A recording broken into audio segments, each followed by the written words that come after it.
Hola amigas y amigos de Boulder Madrid, estamos un día más, me presento, soy Raúl Crespo y hoy tenemos de nuevo como invitado a Carlos Álvarez, que ya estuvo la semana pasada hablando de escalada y hoy ha venido para hablarnos de entrenamiento. Os recuerdo que Carlos Álvarez es INEF, entrenador de escalada y, como ya escuchamos la semana pasada, un gran escalador y aperturista con una trayectoria de más de 20 años. ¿Qué tal, Carlos? ¿Cómo estás? Muy buenas, Raúl. Muy bien. ¿Tú cómo estás? Ya pudiendo escalar, además, un poco, así que... Sí, hostia, qué bueno, tío. Yo todavía no, no he tocado roca y bueno, pues si te digo la verdad, no te creas que lo tengo mucho en la cabeza. Ahora cuando empiezas a ver y a escuchar cosas como lo que me estás diciendo, pues sí te viene un poquito solo por pura envidia, pero no me está dando mucho tiempo a pensar en ello. Pero bueno, ya me Bueno, si contaré. te sirve de consuelo, hace mucho calor. Hace mucho Ah, vale. calor. Y va a hacer Justo más aquí calor. Y va a hacer más calor aquí aún, con lo cual no sé si ya renunciar, renunciar a la escalada sin más. ya te puedes esperar como si hasta septiembre. Muy Capaz bien, que bueno empezar en septiembre, porque ahora vale. mismo Pues ahora gimnasio y al futuro prepararse para la próxima temporada ya. A ver cuándo llega el próximo invierno. Bueno, Carlos, pues una de las cosas que he estado haciendo en todo este tiempo desde que no hablamos es impregnarme de tu blog, carlosalvarezsolars.blogspot.com. Y he encontrado una serie como un hilo conductor de todo el blog, que es analizar los factores que aplican al rendimiento en la escalada a través de un punto de vista biomecánico. Entonces, lo primero que me gustaría es que me contaras qué es la biomecánica. bueno, la biomecánica es, digamos, como la física que explica el comportamiento del cuerpo humano, en este caso, ¿no? Aplicado al deporte. Entonces, pues a través de la mecánica se puede explicar, sobre todo aplicado al deporte, cómo funciona el aparato locomotor, ¿no? Al Uh final, -huh. los músculos producen tensión, transmiten esa tensión y generan el movimiento a través de torques y todos esos factores pues, son importantes para entender pues, cómo, desde la contracción muscular hasta la fuerza que generas, lo que está ocurriendo, ¿no? Uh -huh. Tiene mucha aplicación pues, para entender cómo se produce la fuerza, cómo se producen los mecanismos de patología, Uh -huh. los diferentes tipos de contracciones que hay. Uh -huh. Entonces, al final yo diría que se puede explicar casi todo desde la biomecánica, Incluso el amor. incluso el amor. Qué bonito, Carlos. Bueno, si te parece, eso, en la próxima hablamos de amor y lo analizas desde ese punto de vista y del que quieras, desde la biomecánica del corazón. Pero hoy, con que empecemos por la fuerza de agarre, que es uno de los factores más determinantes del rendimiento en la escalada, me vale. ¿Te parece? Me parece. Respecto a la fuerza de agarre, Uh -huh. la mano anatómicamente y biomecánicamente es de las partes del cuerpo humano más complejas. Con lo cual eso ya se puede vislumbrar que la fuerza de agarre es algo bastante complejo biomecánicamente. Porque al final en los dedos hay tres articulaciones, la metafalángica, la interfalángica proximal, la interfalángica distal, y luego está la articulación de la muñeca. Y después de todo eso está el músculo, que son los flexores digitales, que son los que producen el movimiento y la fuerza que ejercen los dedos, ¿no? Entonces, al haber tantas articulaciones, es bastante complejo el entender cómo se transmite la fuerza hasta las falanges. Uh -huh. Y luego, además, hay varios tipos de agarre, ¿no? Entonces, al final, pues mira, la biomecánica explica también explica las características de cada tipo de agarre, ¿no? Normalmente se divide en una clasificación de tres tipos de agarre, que a mí es la que me parece más práctica, Uh que es -huh. el arqueo, el semiarqueo y el agarre en extensión, ¿no? Y cada uno tiene unas características. como te explicaba antes, esas características biomecánicas van a determinar qué mecanismos de patología se pueden producir y por qué. Y luego también se puede explicar por qué en unos tipos de agarre se genera más fuerza y en otros menos. Entonces, por ejemplo, el agarre en arqueo normalmente es el agarre que más fuerza se produce, porque hay una contribución muy importante del rozamiento de las poleas con el tendón.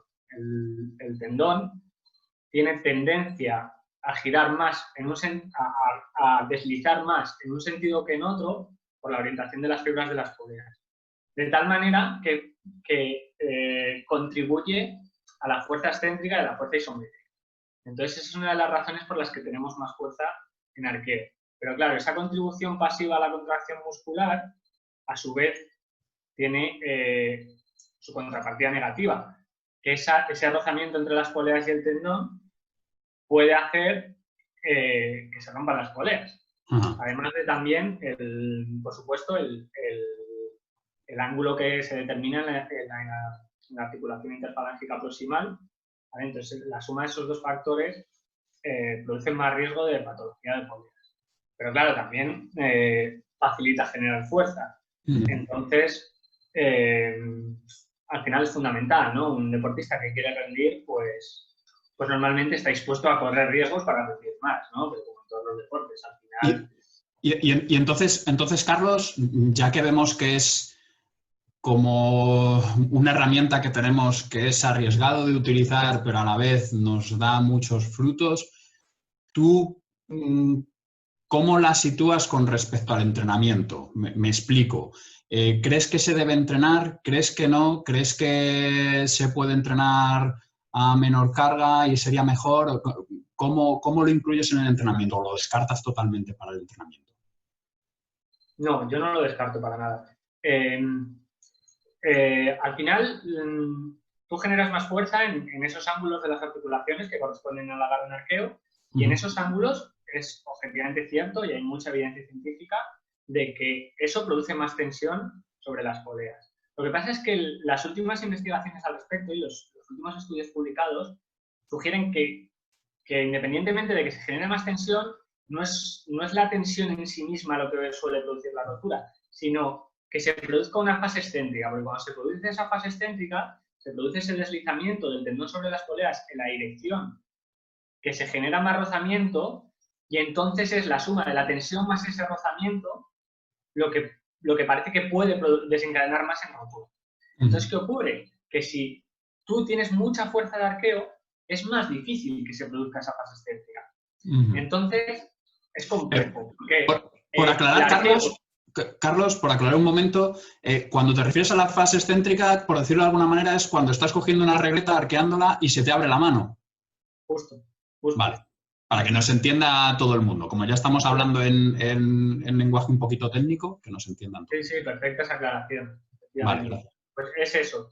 Entonces, hay que baremar entre el arqueo es lo que produce la lesión, pero a la vez tener mucha fuerza de arqueo podría prevenir de que se produzca la rotura. Entonces, lo que yo pienso es que sí, hay que entrenarlo, pero hay que entrenarlo con un carácter del esfuerzo bastante amplio para garantizar un poquito menos de estrés mecánico y garantizar a su vez que no se produzca esa dichosa fase excéntrica, que es lo que puede desencadenar en rotura.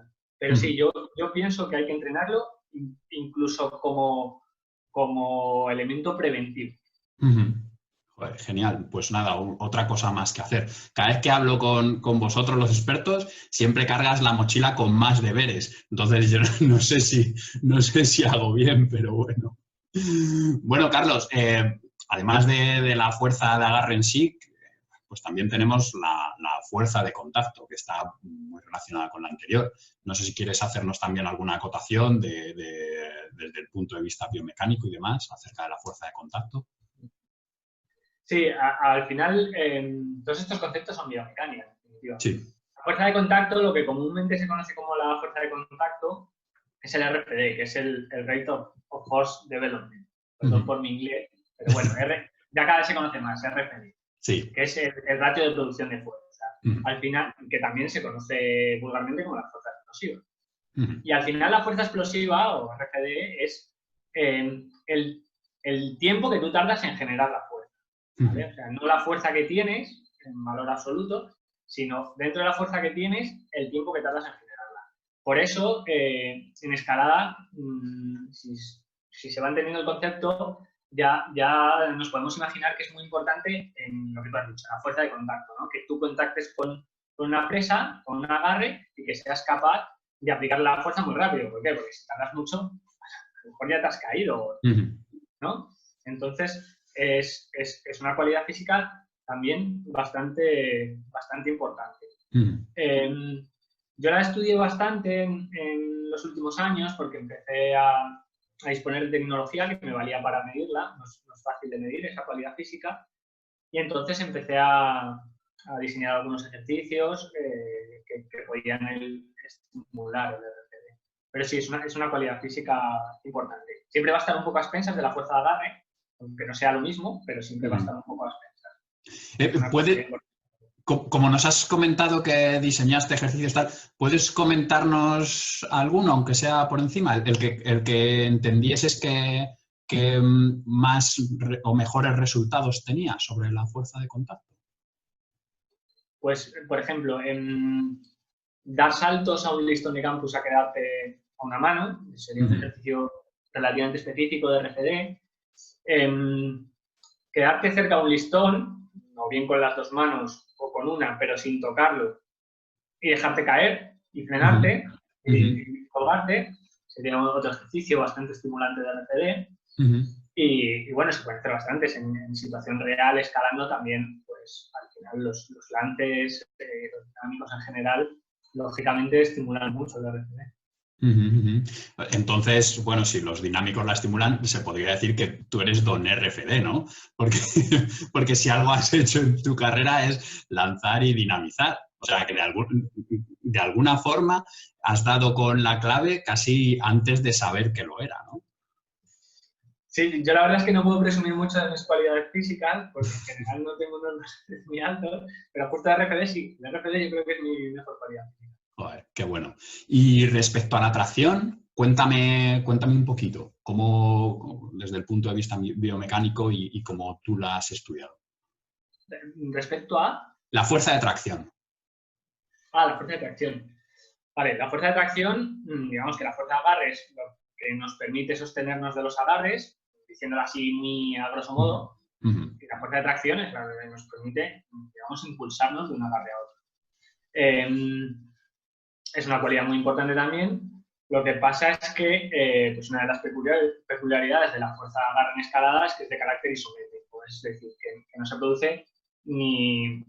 produce acortamiento de las fibras, ¿vale? Las fibras siempre están a la misma elongación del agarre isométrico. Sin embargo, la fuerza de tracción, como nos podemos imaginar, al final el codo se flexiona, en el hombro también se produce o bien una abducción o bien una extensión, por lo tanto no es de carácter isométrico. Es un régimen de contracción concéntrico casi siempre y a veces también excéntrico y bueno, en algunas ocasiones también isométrico. Entonces, ¿qué ocurre? Que es muy diferente las demandas a nivel del régimen de contracción a las que vamos a someter a la musculatura de tracción en comparación a la musculatura de la fuerza de agarre. Aquí casi siempre van a ser acciones que van a demandar velocidad también para llegar mejor al siguiente agarre, para llegar más lejos. Por lo tanto, la cualidad realmente importante respecto a la tracción es la potencia de tracción, que es fuerza por velocidad, o sea, la relación entre la fuerza y la velocidad. ¿Qué ocurre? Que la potencia está a expensas de la fuerza. Pero esto enfocado en el entrenamiento, deberíamos a lo mejor orientarlo en ciclos que primero entrenásemos la fuerza y luego intentásemos transferir esa fuerza a potencia, ¿vale? O sea, al principio poner más énfasis en la fuerza y luego énfasis en la velocidad de ejecución, porque al final es lo que se demanda. Luego, por otro lado, también al final la musculatura de la fuerza de tracción son músculos muy grandes, porque están los dorsales, está el bíceps, entonces es musculatura muchísimo más grande que la de la fuerza de agarre. Y en ese sentido, la fuerza depende en cierto modo, depende de la cantidad de masa muscular. Entonces, ¿qué ocurre? Que en los flexores digitales, como son musculatura muy pequeña y realmente es la musculatura más importante, pues si tenemos mucha masa muscular, va a compensar, porque a nivel relativo va a suponer un porcentaje del peso muy pequeño. Pero quizás en la musculatura de la fuerza de reacción ya no tanto, ¿no? Porque al final son músculos más grandes y los hipertrofiamos mucho, pueden pesar mucho y aunque ganemos esa fuerza, a nivel global a lo mejor estamos ganando más peso del óptimo. Entonces, eso, lo importante es tener un nivel de fuerza relativamente alto y ese nivel de fuerza relativamente alto convertirlo lo máximo posible en potencia. ¿Y hay alguna manera de entrenar la fuerza de tracción pudiendo frenar esa hipertrofia muscular? No sé si pues eso, en vez de haciendo contracciones lentas estilo culturista, pues a lo mejor tratando de fijarse más en la potencia. No sé si eso serviría, por ejemplo. Sí, claro que sirve. Al final lo que más estimula la hipertrofia son las fases excéntricas.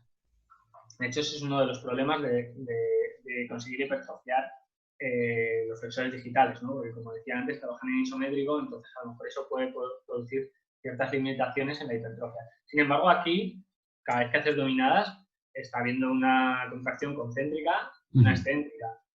Entonces, el que haya una fase excéntrica es un estímulo importante para la hipertrofia.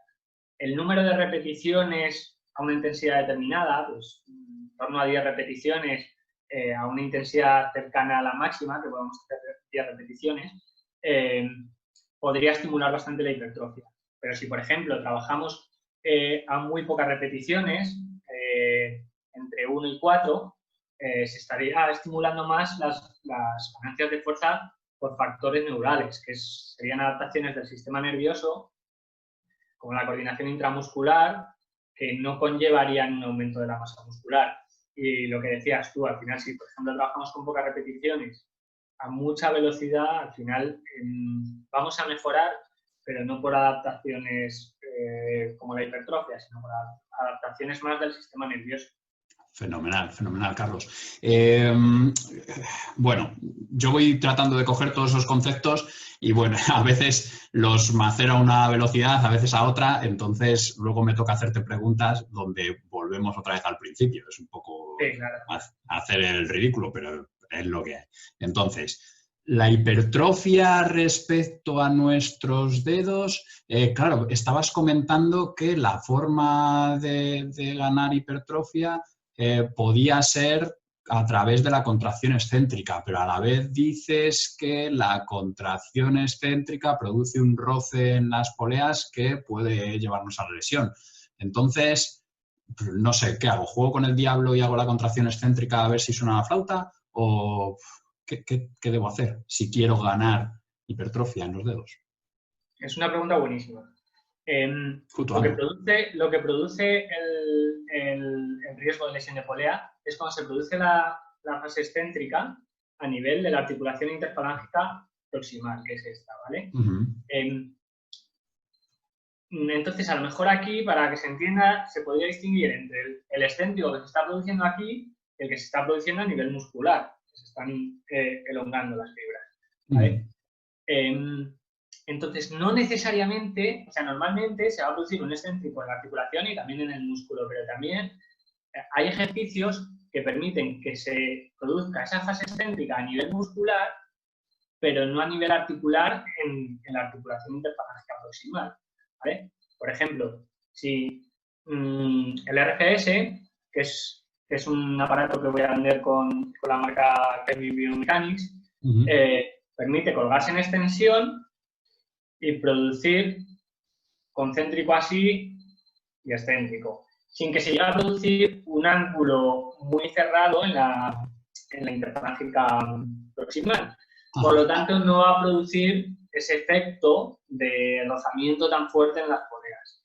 Sí. Y luego hay algunos otros ejercicios que también podrían estimular lo que te digo, que se produzca la fase excéntrica a nivel muscular, pero no a nivel articular. Y de hecho yo creo que eso es una línea muy importante de investigación, ese tipo de ejercicios. Bueno, pues confiamos en ti para que lo lleves a cabo.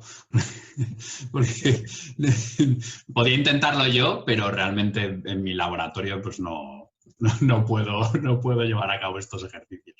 Igual te uso de cobaya. Sí. Si te dejas... No sé yo si incluso con la ayuda de los dioses del entrenamiento me queda mucha mejora, pero oye, que yo lo puedo intentar. Por otro lado, sería como el premio definitivo, o sea, si tú demuestras que haces mejorar a un tipo como yo, o sea, vas a vender tus artículos como churros, tío. Es como cuando haces un bloque, lo cuelgas en Instagram y todo el mundo va a hacer ese bloque porque dices, si este tío lo ha hecho, es que el bloque es fácil. Pues esto es lo mismo. Yo acepto el reto. Vale, vale, fenomenal. Bueno, Carlos, hay un tema en el que eres singularmente experto y no es algo agradable, que es las lesiones.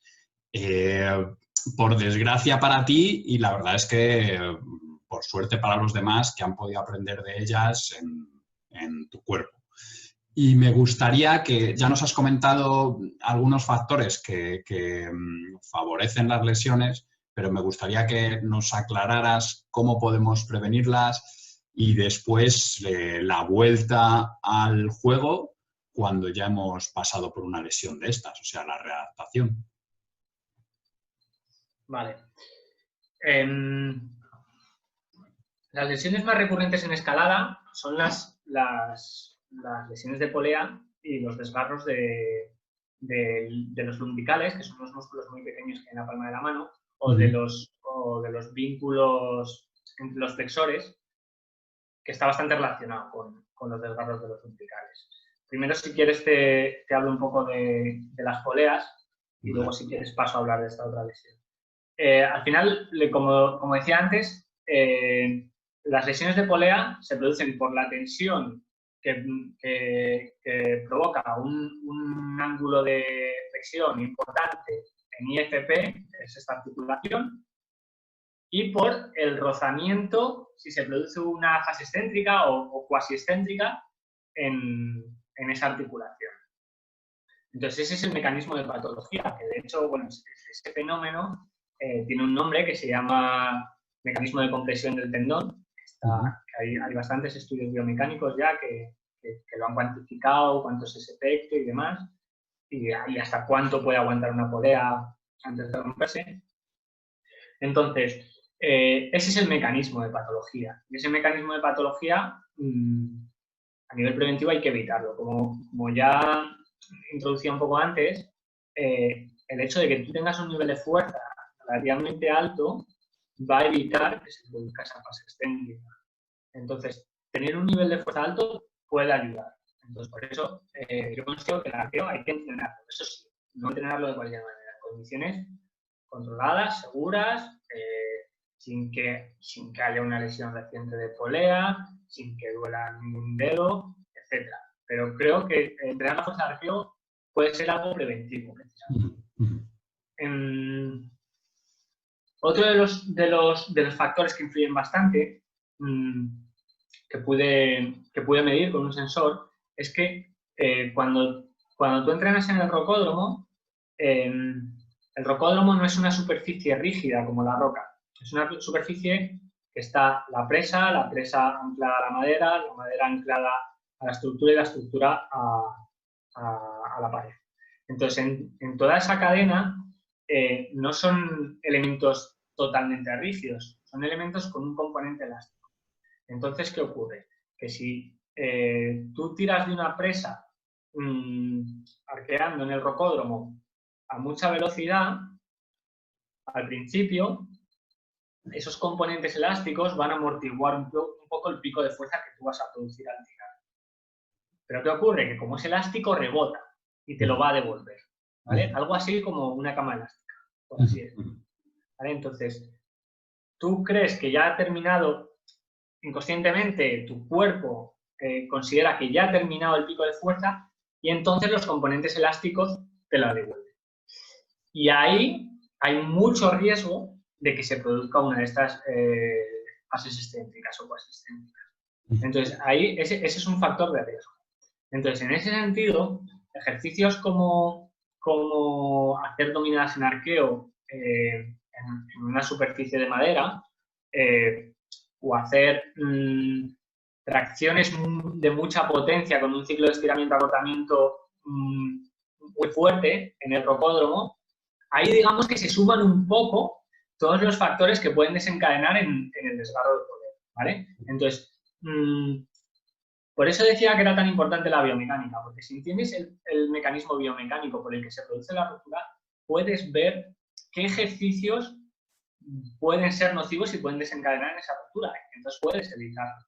Entonces, a nivel preventivo, sobre todo, evitar ese tipo de ejercicios o gestos que he dicho y luego entrenarlo, pero en unas condiciones muy controladas, sin picos de fuerza variables, o sea, en condiciones constantes. Y básicamente creo que eso es lo más importante. Luego, de cara a la readaptación, si ya te has roto una polea, eso es un mundo bastante aparte. De eso hice mi posgrado sobre la recuperación de lesiones de poleas y esto es un tema que, por desgracia, está muy poco investigado.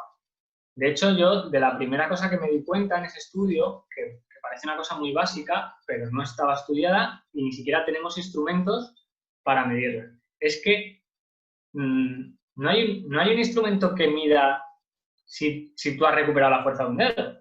Entonces, tú te lesionas un dedo, te deja de doler o te dicen, nada, ya está recuperado. Y nada más lejos de la realidad. A lo mejor, aunque a ti no te duela, tú tienes un déficit del 50% en ese dedo. Entonces, eso es lo primero que hay que hacer. Medirlo, ver si hay un déficit de fuerza. La manera más práctica, aunque no sea totalmente exacta, es compararlo con el dedo de la otra mano, ¿vale? Entonces, eso, en Training Biomechanics vamos a empezar a hacer un instrumento que puede medir la fuerza que tiene un dedo en aislado, ¿vale? Tú, por ejemplo, estás en arqueo, pero el instrumento te mide solo la fuerza que está ejerciendo el dedo que tú quieras, ¿vale? Entonces, ahí lo primero, calcula si hay un déficit de fuerza, que seguramente lo va a haber.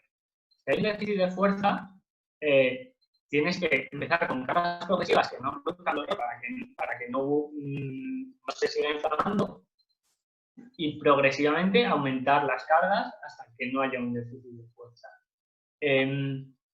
Yo he llevado a deportistas la readaptación sin apenas parar de roturas de polea 2 y a 4, empezando con cargas muy bajitas y casi no han tenido que parar de escalar y han recuperado la fuerza al 100% sin someterse a cirugía con tratamiento conservador. O sea, que al final es una lesión que se recupera bastante bien si se hacen las cosas bien.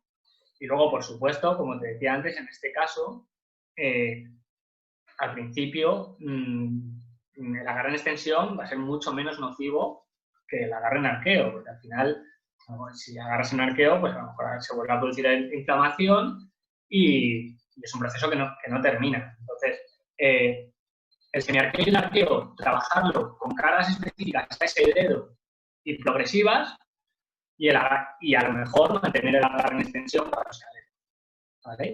Y al final es eso, estás evitando el mecanismo de patología, estás introduciendo el estímulo que puede ser dañino, pero de manera muy, muy progresiva, hasta que ya garantices que hay una recuperación del 100% de la fuerza. Fenomenal. Creo que todavía nos queda que toques el tema de los lumbricales, porque sobre todo hemos hablado de poleas. La otra lesión que más se produce es esa, el desgarro de los lumbricales, que de hecho últimamente es una lesión que veo muchísimo en los rocódromos, la veo muchísimo. La lesión de los lumbricales, sin embargo, es una lesión que es derivada del agarre en extensión, ¿vale? Cuando agarramos en extensión con 3 dedos y el meñique lo mantenemos más flexionado, se produce un mecanismo que se llama el efecto cuádriga, que produce un estrés mecánico muy fuerte en los lumbricales, que están aquí en la palma de la mano, de los vínculos interflexores. Entonces, cuando estamos agarrando en extensión y notamos el típico tirón desde la palma hacia el codo, eso puede ser indicador de un desgarro del lumbrical. Y a veces también de alguno de los vínculos interflexores. Es una lesión, lo mismo. Si se entiende cómo ocurre, cómo se produce, cuál es el mecanismo de patología, es muy fácil tratarla. Porque al final, si a ti se te produce un desgarro lumbrical, que no es muy grave, o que no da unas molestias excesivas, aunque no de esas molestias excesivas, en cuanto tú vuelves a agarrar en extensión, notas otro chasquido. Y al final no lo dejas que cicatrice, ¿no? Porque al final es como si tú tienes una herida y tensas esa herida, ¿no? Pues se vuelve a abrir. ¿Qué ocurre? Que si tú te haces un vendaje en sindactilia evitando que el meñique esté más flexionado que el anular, en caso de que se produzca en el cuarto lumbrical, estoy poniendo un ejemplo de que se produce en el cuarto lumbrical, un vendaje en sindactilia es que tú te vendas con esparadrapo la segunda falange del anular al meñique y la falange proximal del meñique al anular. De tal manera que siempre van juntos, no se puede producir esto. Entonces, estás evitando el efecto cuádriga, que es el mecanismo de patología, con lo cual vas a poder seguir escalando. Si aún así sigue molestando y sigue dando molestias, pues a lo mejor hay un daño estructural bastante importante en el lumbrical y ya quizás haya que hacer un reposo mayor y una resonancia magnética para que se vean las dimensiones de ese desgarro.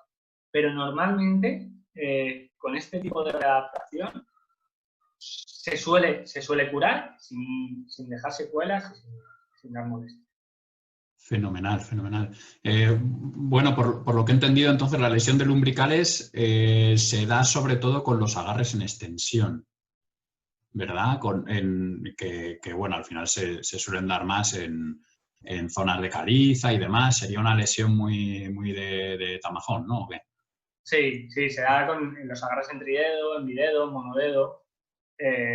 Sí, porque es que si no, no se produce el efecto cuádriga. O sea, el efecto arqueando no se produce efecto cuádriga o en semiarqueo. O sea, siempre que el meñique está apoyado y está trabajando también, no hay efecto cuádriga. Entonces, no se produce esa patología.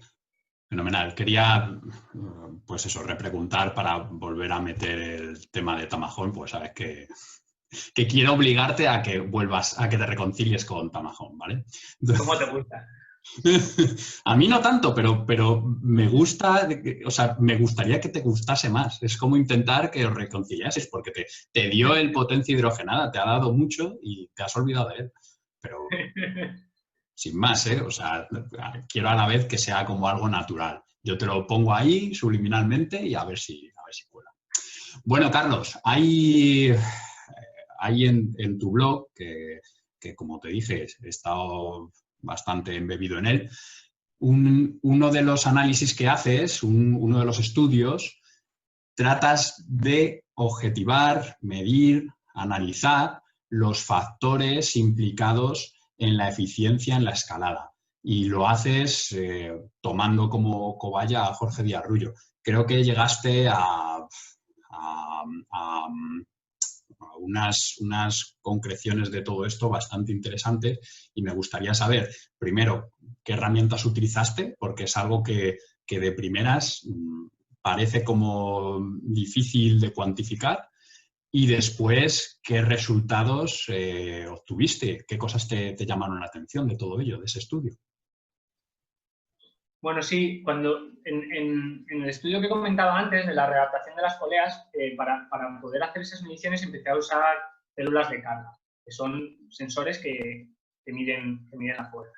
Entonces, yo ahí vi, joder, esto tiene un montón de aplicaciones de cara a estudiar el rendimiento. Y entonces coloqué una célula de carga en el Campus Board y empecé a hacer pruebas. Y un día haciendo pruebas con Iniesta, con un amigo que tiene una fuerza descomunal, pues eso, estábamos haciendo pruebas y yo vi que para hacer el mismo gesto en el campus, parece que era, no sé si era 1,5, no me acuerdo exactamente qué era, pero bueno, hacíamos el mismo gesto, pensamos lo mismo, y él usaba un 30 y pico % más de fuerza que yo. Entonces dice, hostia, su modelo de ejecución le obliga a hacer un 30 y pico % más de fuerza. Un 30 y pico % más de fuerza es una burrada. Sí. Con la limitación genética que tiene la fuerza, etcétera, o sea, es una burrada de diferencia. Entonces, empecé a estudiar por qué esa diferencia. O sea, qué estaba ocurriendo ahí, ¿no? ¿Qué estaba ocurriendo? ¿Cuáles eran los factores de ejecución técnica que determinaban que se produciese un pico de fuerza mayor o menor? Y entonces diseñé un test que se llama la JD, que se lo aplico a todos los deportistas que entreno, pues porque me permite cuantificar un poco esa eficiencia técnica. Con ese test, al final, hay factores que determinan mucho esa eficiencia técnica, como son el desplazamiento del centro de masas en la fase aérea, el desplazamiento del centro de masas en la fase de desaceleración, ¿vale? En la recepción, y se pueden cuantificar. Entonces, al final, con eso, digamos, te dan un esquema matemático de lo que está haciendo tu cuerpo. Entonces, yo lo considero un avance muy importante, porque poder cuantificar los modelos de ejecución y ver cuál es el mejor, cuál es el peor, para luego poder corregirlo, corregir a los alumnos y a la gente que entrenas técnicamente, lo veo súper útil. Entonces, al final, una de las cosas más determinantes, sobre todo en gestos dinámicos, es cómo aceleras y deceleras tu centro de masas para que en las recepciones se produzcan picos de fuerza menores, ¿vale? Y eso es lo que se mide un poco con el AJD.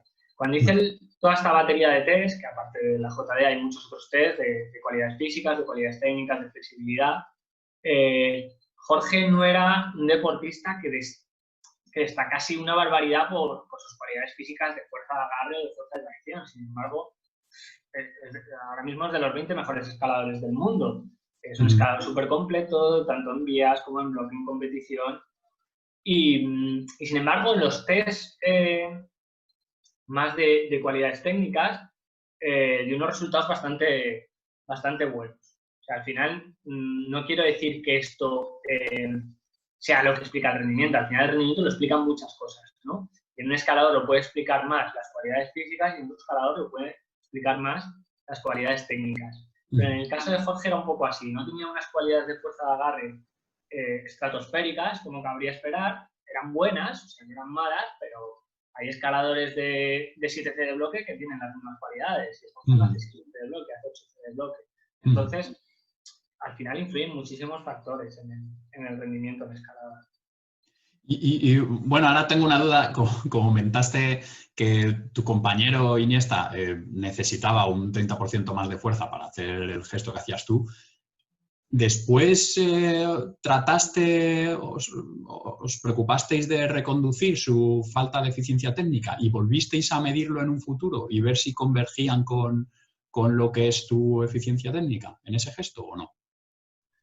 Le puse muchos ejercicios orientados a eso. No lo hemos vuelto a medir porque él vive en Albacete y no se ha dado la situación.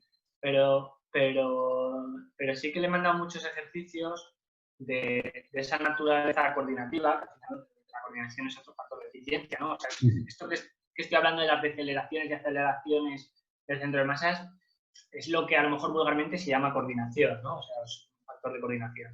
Y muchos ejercicios orientados a eso.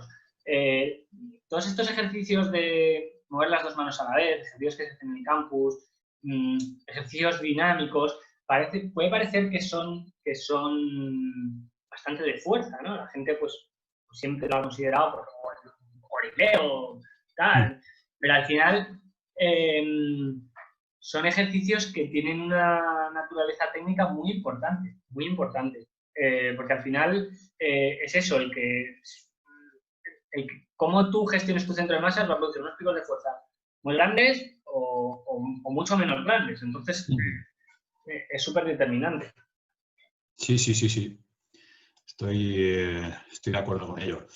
Siempre cuando en un gesto sueltas las dos manos a la vez y empujas con los pies, etcétera, ya empiezan a entrar como demasiados factores para alguien que no está acostumbrado a ello. De hecho, gente que a lo mejor no comprende estos factores como lo puedas hacer tú, que sería mi caso, el de la no comprensión, a veces sientes que llegas más lejos a un canto bloqueando que saltando, porque cuando saltas lo coordinas tan mal que te sale peor que incluso bloqueando. Y ese sería pues un claro ejemplo de déficit en ese sistema que comentas del desplazamiento de masas y demás.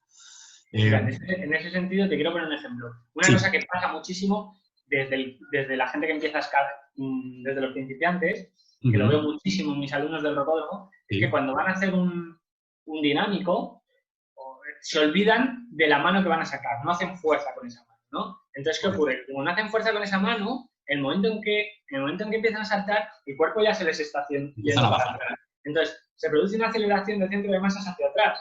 Y en el momento en que contactas con la presa, el centro de masas se está acelerando hacia atrás, con lo cual te está tirando. Y es algo muy gratificante, porque se lo dices y dices, no te olvides de la mano de abajo, de la mano que vas a sacar. Justo antes de sacarla, tiras muy rápido hacia adentro. Y entonces de repente lo sale. Y muchas veces te ponen cara de, joder, un milagro. Y entonces pues resulta súper gratificante, ¿no?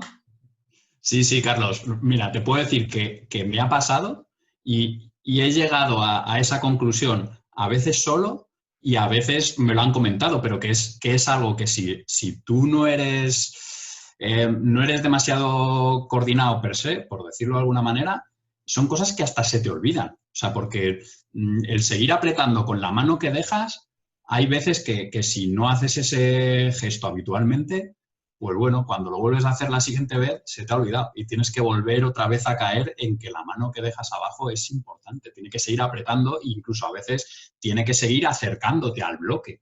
Sí, claro. Está claro.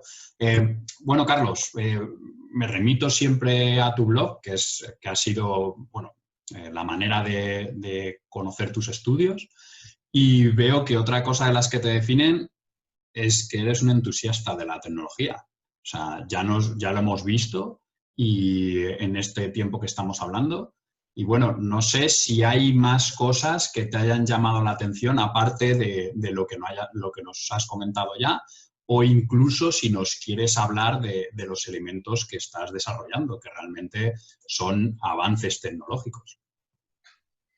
Sí, a ver, yo es que al final, cada vez que me planteo una duda de algo del rendimiento y que veo que no hay literatura científica o hay poca al respecto, me doy cuenta de que hay un vacío y de que falta, de que la escalada es un deporte muy joven y faltan instrumentos para aprender cómo funciona lo que sea en cuestión, ¿no? Y por eso, pues, por ejemplo, empecé a trabajar con las células de carga. Y luego, a su vez, a partir de los resultados que veo de esos experimentos, veo que también hacen falta instrumentos para desarrollar ejercicios concretos de entrenamiento. Por ejemplo, el FPR, que es la máquina que te decía que podías medir la fuerza que hace cada dedo exactamente y puedes progresar con las cargas, es otro elemento muy importante. En este caso aplicado a la readaptación de lesiones.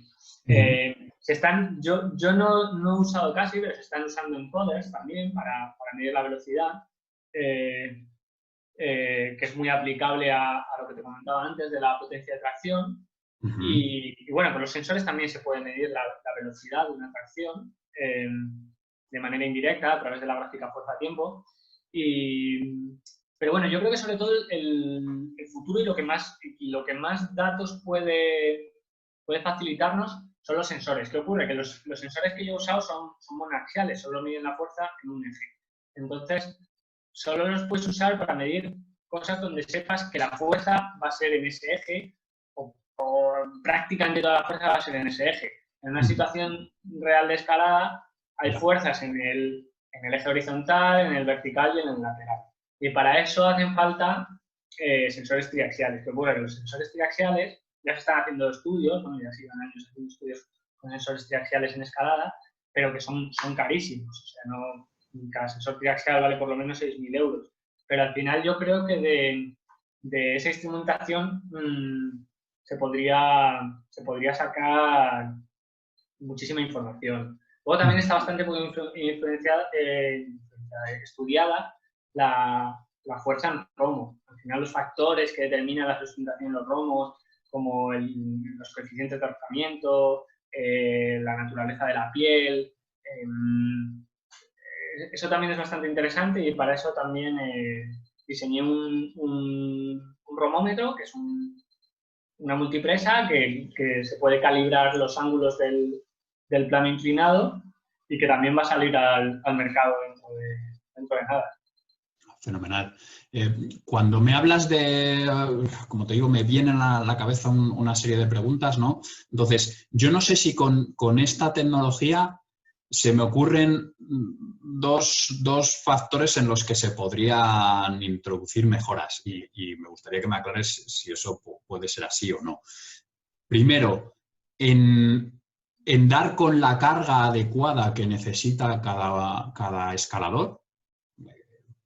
Y después, en quizá tratar de tener una periodización o acortar el periodo de toma de test, de toma de muestras, de cómo va el progreso del escalador que estás llevando. Puesto que, por un lado, creo que, claro, medirlo cada mucho tiempo nos puede hacer que nos demos cuenta tarde de si ese entrenamiento era el acertado para esta persona y, por otro lado, creo que también refuerza positivamente a la persona que se le van dando los resultados como si fuera la zanahoria delante del burro, ¿no? Diciéndole, oye, vamos por buen camino. Y además es que lo hemos medido y vamos por buen camino.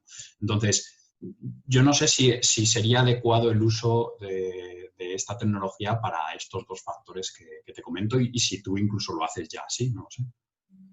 Sí, desde luego que ayuda, desde luego que ayuda. Respecto a la primera parte que me decías de si ayuda a controlar la carga específica que le tienes que poner a cada deportista, ayudar va a ayudar, porque al final son elementos que ayudan a hacer test y que incluso haces los test más rápido, porque puedes hacer un test de fuerza de agarre sin que sea no me sale la palabra. Un test máximo. Sí, es un test máximo, pero no tiene que ser progresivo, ¿vale? O sea, tú te pones en el sensor y le dices al sujeto, tira todo lo que puedas y ya tienes el test máximo. Sin embargo, si lo haces con pesas, pues tienes que dar con cuál es el peso máximo que aguanta, por lo cual es mucho más rápido. Ya. Puede ser mucho más rápido. Pero respecto a dar con la carga específica, al final es un ejercicio de ensayo y error, ¿no? Porque respondemos a unos estímulos en general parecidos, pero bueno, luego te encuentras excepciones, ¿no? Yo por ejemplo, personalmente, respondo a estímulos poco fuertes, o sea, a diferencia de la gente que entreno. Entonces, cada uno es un mundo y eso se tiene que ir viendo un poco ensayo-error y precisamente lo que tú dices, testeando y viendo si se están produciendo adaptaciones positivas o no. Y respecto a testear mucho o poco, eso depende mucho de la cualidad física que testes y de las implicaciones que tenga el test. O sea, si es un test que implica mucho estrés, pues es que corres mucho riesgo haciéndolo continuamente y mucho que perder y poco que ganar. Hacer un test de RFD, por ejemplo, puede ser muy útil porque es un test muy rápido, que implica muy poco tiempo de contracción y que a lo mejor tiene relación con la fatiga de la sesión. Entonces, pues, por ejemplo, ese sí que se podría emplear con más frecuencia. Y luego también valorar los test muy a corto plazo puede ser un error, porque al final el entrenamiento produce mejoras a cierto largo plazo. O sea, lo demás, a veces también las produce a corto plazo, pero lo que hay que mirar es a largo plazo. Lo otro es un poco engaño. Entonces, hay que ver esa tendencia con vista a meses. Entonces, a veces hacerlo todas las semanas, es lo que te digo, en muchos casos puede ser mucho que perder y poco que ganar. Muy bien, Carlos, aclarado. como ya nos has comentado en la semana anterior, sabemos que, y además tú que has visto crecer este deporte en España, la escalada es un deporte joven y de hecho hasta hace no mucho, cuando no teníamos al alcance pues, palabras como las vuestras en métodos tan cercanos como YouTube y demás, pues a lo que recurríamos era al compañero que nos daba algunos consejos o nos decía lo que a él le había venido bien, pues eso, al Lolo de turno que nos comentara un poco cuál había sido su experiencia. Ahora, como te digo, ya tenemos la oportunidad de hacer las cosas de otra manera, entonces me gustaría conocer un poco cuál es tu método para asentar la evidencia científica.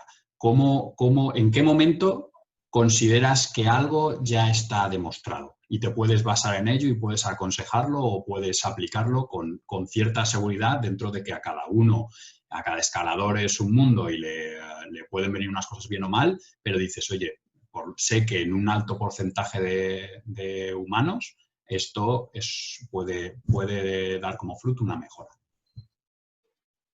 Bueno, eso es algo que hay que revisar continuamente, ¿eh? En eso consiste la ciencia, en revisarlo continuamente, porque la ciencia se equivoca, pero precisamente es parte del método científico esa revisión constante. Uh-huh. Al final te podría poner muchos ejemplos, ¿no? En el caso de lo que hablábamos antes, de la tensión de las poleas y tal, al final esos son estudios transversales, es decir, que tú no haces una intervención de poner un estímulo al deportista y ver los resultados que da, sino que tú estás, digamos, midiendo un fenómeno y viendo qué pasa con ese fenómeno, ¿no? Entonces, pues, por ejemplo, ahí hay una evidencia muy grande y es que en definitiva física teórica de que tú produces un estrés de una naturaleza determinada a un tejido y se acaba rompiendo. O sea, es que al final es así, es una cuestión física. Luego están los estudios longitudinales, que es, pues, por ejemplo, someter a un entrenamiento a una cantidad de deportistas y medir si se han producido unas adaptaciones en un factor determinado. Estos están sometidos a más sesgos, es más difícil, ¿no? Que sean tan exactos y tan categóricos en la conclusión. Porque puede haber muchos sesgos, ¿no? Al final tú no puedes controlar a los deportistas todo lo que hacen, ¿no? Entonces, por poner un ejemplo, a lo mejor se te ha escapado que uno de esos deportistas ha estado en un estado anímico pésimo en esa temporada y entonces estás achacando sus resultados a una cosa cuando a lo mejor, por ejemplo, era su estado anímico, ¿no? Eso sería un sesgo, por ejemplo. ¿Qué ocurre? Que en esos estudios, cuanto mayor sea la muestra, más se disminuye esa interferencia de los posibles sesgos. Entonces, pues al final, cuanto más grande sea el muestreo, más fiable es. Por fortuna, cada vez con la escalada va más, se están haciendo más estudios con muestreos más grandes, que nos van a dar información muy útil.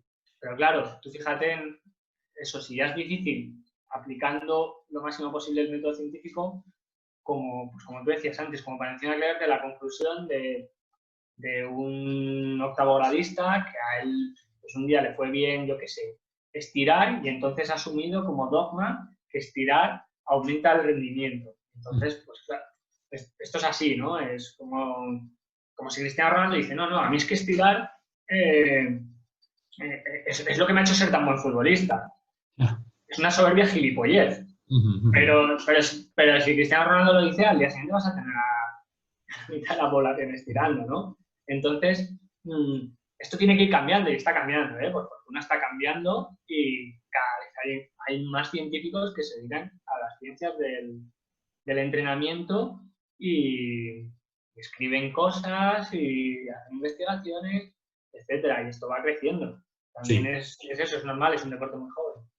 Si algo se está ganando en este confinamiento es que se os está dando mucha más voz a los que realmente tenéis algo que contar. Y bueno, esto está haciendo que mucha gente pueda darse cuenta de dónde es mejor beber el conocimiento.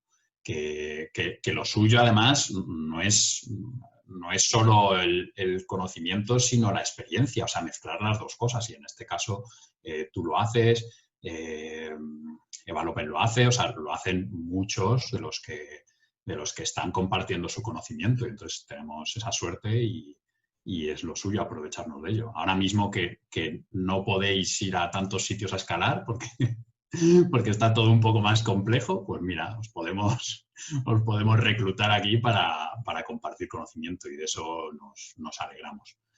Bueno, Carlos, tenía una serie de preguntas a modo curiosidades que quería comentarte a ti para ver si puedes sacarme un poco de la duda. Te voy a confesar que tenía un montón de ellas y, bueno, voy a tener que atajar porque, como siempre, nos hemos enrollado de más, que está bien, pero para caber por el hueco pequeñito de Internet vamos a tener que limitarnos un poco. Mira, una de las curiosidades que tenía es por qué los escaladores que nosotros consideramos más fuertes y que de hecho lo demuestran en roca, no son siempre los que mejores resultados sacan en competición. Incluso a veces hay gran diferencia. Ves a escaladores que están compitiendo y hacen a lo mejor 9A más y luego le gana en competición en resina otro escalador que a lo mejor hace 8B, que en grado de dificultad podría decirse que es mucho, mucho.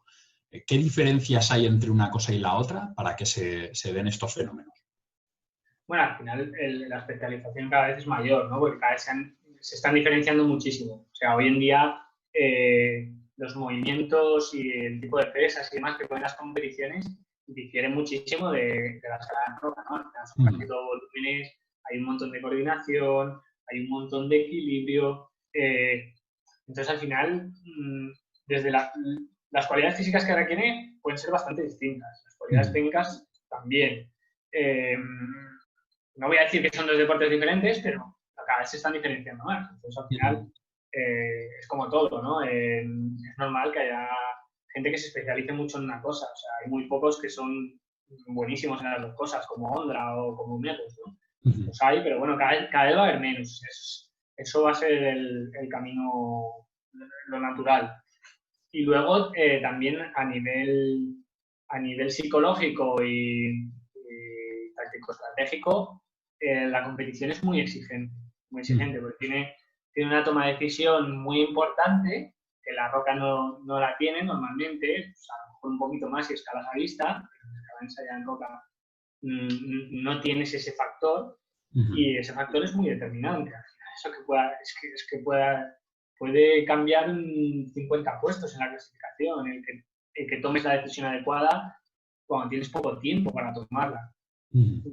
Eso es muy importante.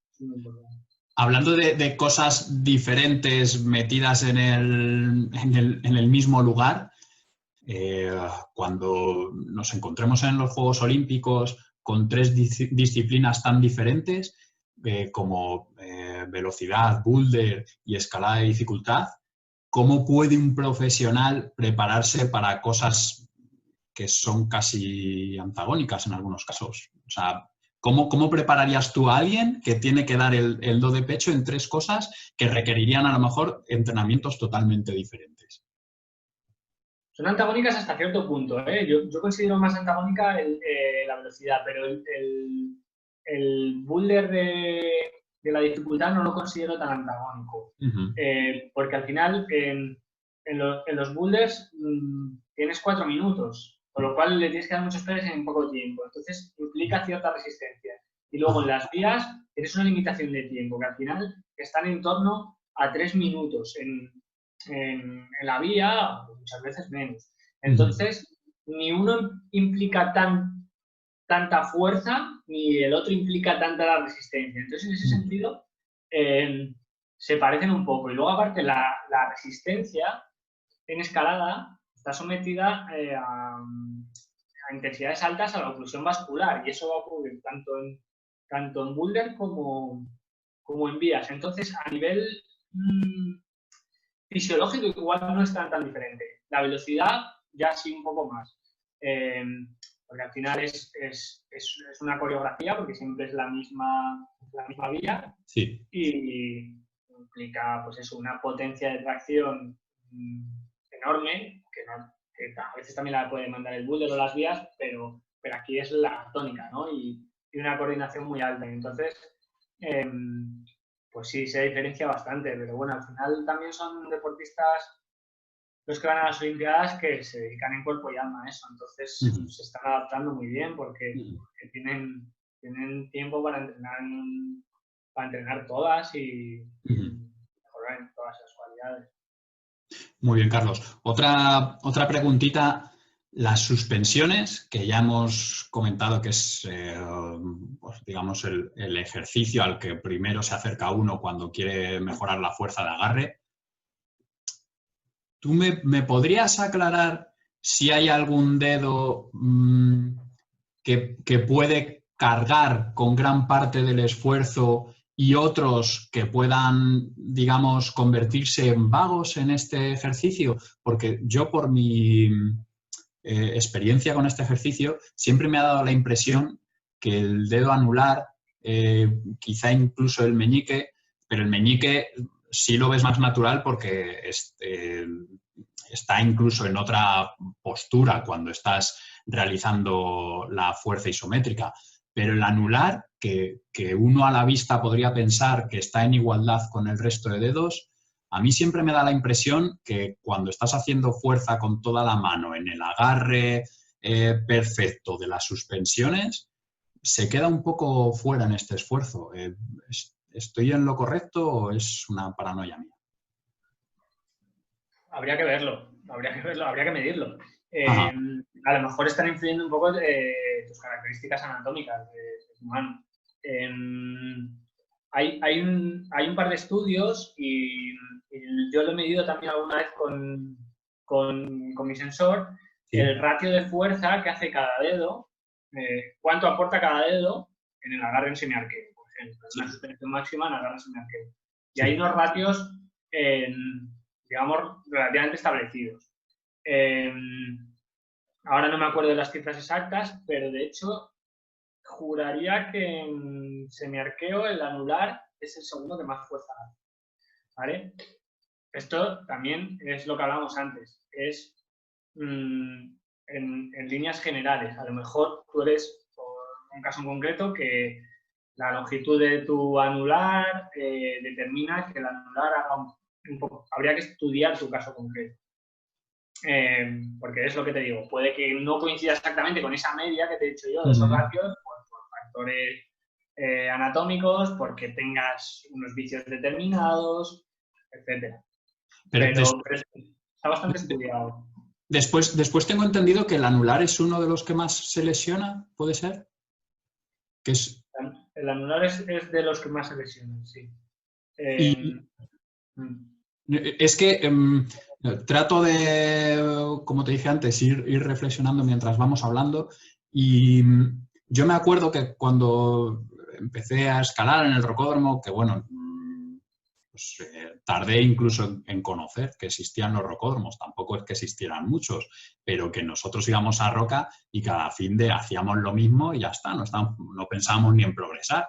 No porque no quisiéramos, sino que como no sabíamos cómo hacerlo, pues cada vez que íbamos, después de una semana sin escalar, pues estábamos igual que la semana anterior, sin más. Pero sí recuerdo claramente que los primeros dedos en los que sentí molestias en ambas manos siempre fue el anular. Entonces, yo no sé si a raíz de eso, en una misma, tratando de demandarles una misma fuerza, a lo mejor siempre han estado un poco miedosos de ejercerla porque siempre es en los primeros en los que he tenido problemas. Y entonces siempre he sido consciente de que tenía mucha menos fuerza. De hecho, cuando la gente elige su bidedo favorito, pues mucha gente elige el corazón anular y yo siempre era corazón índice, a no ser que la propia morfología del agarre te pidiera lo contrario. Y ahora, tratando de entrenar dedo a dedo, estoy muy rápidamente acercando la fuerza del anular a la fuerza del índice y me está llamando la atención, porque yo siempre había pensado que era otro meñique y bueno, parece que no es así. Ya te digo, Mira, precisamente esa podría ser la razón.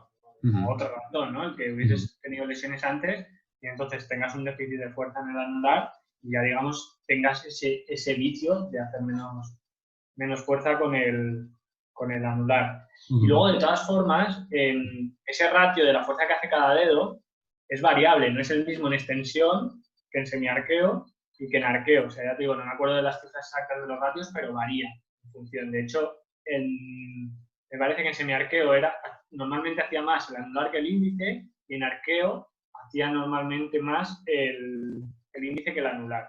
No estoy seguro porque no me acuerdo bien, pero es lo que quiero decir es que es eso, que ese ratio varía en función del tipo de agarre y en extensión también varía. Entonces, habría que ver, pueden ser muchas razones. Luego, el efecto cuádriga del que hablaba antes, por el ejemplo que tú me has puesto de coger los videos, sí. Hay gente que le produce bastante dolor, entonces puede que tú quieras evitar el efecto, conscientemente quieras evitar el efecto cuádriga en el cuarto lumbrical y por eso coges los videos más con el índice y con el corazón. Podrían ser bastantes razones, pero esa podría ser una. Muy bien, Carlos. Pues ya me vas orientando en un montón de dudas que tengo. Y ahora viene otra que, o sea, yo creo que no es fácil, pero para mí puede ser el descubrir un mundo nuevo. ¿Qué limitaciones, si existe alguna, tienen los escaladores cuando se van acercando a una edad muy razonable, como puede ser los 40 años? O sea, conforme vamos teniendo más edad, ¿qué factores limitadores se nos pueden aplicar tanto en el rendimiento como en la escalada en roca? Bueno, yo creo que, como decía antes, la escalada es un deporte que influyen muchísimos factores al margen de las cualidades físicas muy determinantes en el rendimiento. O sea, creo que los factores de ejecución técnica son súper determinantes. Y eso los puedes mejorar de por vida. O sea, al final es un aprendizaje. Y si le echas muchas horas a ese aprendizaje, pues vas a mejorar en esos factores independientemente de que te sea más difícil mejorar en las cualidades físicas. Evidentemente, las cualidades físicas se van a ir mermando con la edad. Pero a lo mejor es más lo que puedes compensar mejorando en las cualidades técnicas, estratégicas, la experiencia. Puedes sacar más por ahí que de la merma, de lo que se te merman las cualidades físicas. Entonces, puedes seguir mejorando tu rendimiento. Yo creo que eso es una de las cosas también bonitas de la escalada, que al final eso, al influir tantos factores, aunque te estanques en una parte, puedes mejorar en otra y incluso hacer que el balance global sea mayor. Sí, sí. Como bien dices, es así y se comprueba bien fácil. De hecho, cuéntame, Carlos. Con eso no quiero decir que las cualidades físicas no se puedan mejorar a los 40, también. También, o sea, una persona que no ha escalado nunca va a mejorar sus cualidades físicas si empieza a los 40. Porque otra cosa es alguien que lleve entrenando esas cualidades físicas toda la vida. Pues, lo normal es que a los 40 no tenga las marcas que tenía a los 25. Pero bueno, se pueden mantener bastante también. Quizás en los tiempos de recuperación es donde más se pueda notar esto, ¿no? Porque a lo mejor incluso puedes ser capaz de hacer una dificultad parecida, pero dices, hostia, ahora después de cada día dando el do de pecho, pues antes, al día siguiente estaba haciendo lo mismo y ahora descanso 2 días. ¿Puede ser? Sí, yo eso lo noto bastante, por ejemplo, a mí no me da 40 todavía. Pero bueno, digamos que eso es como un empujón que te da la vida para que te disperses en otros hobbies, ¿no? Es una ayuda vital. Es una ayuda vital. Muy bien, Carlos. Pues yo estoy súper contento de la charla, de cómo nos has transmitido un montón de información Y bueno, como siempre, esperamos que le haya gustado a nuestros amigos, los que están al otro lado, y sobre todo darte las gracias por volver otra vez aquí y a hablar esta vez de entrenamiento. Muchas gracias, Carlos. Bueno, muchas gracias a ti, Raúl, y nada, ya seguiremos. Sigue en pie la oferta de que te prestes de cobaya, ¿eh? Y hacer experimentos contigo, ahí, a tope. Pero espero que no sean disecciones ni nada de eso, que quiero seguir viviendo. Tú firmas un papelito y luego ya vemos. Oye, que estoy cerca de los 40 años, pero todavía leo la letra pequeña, ¿sabes? Sin lupa. Muy bien, Carlos.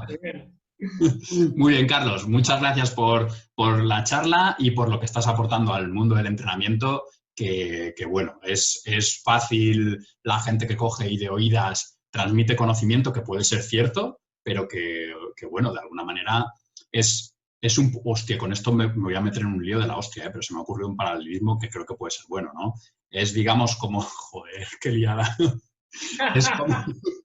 Es como sacar una guía de unos bloques que no has abierto tú, ¿no? Entonces,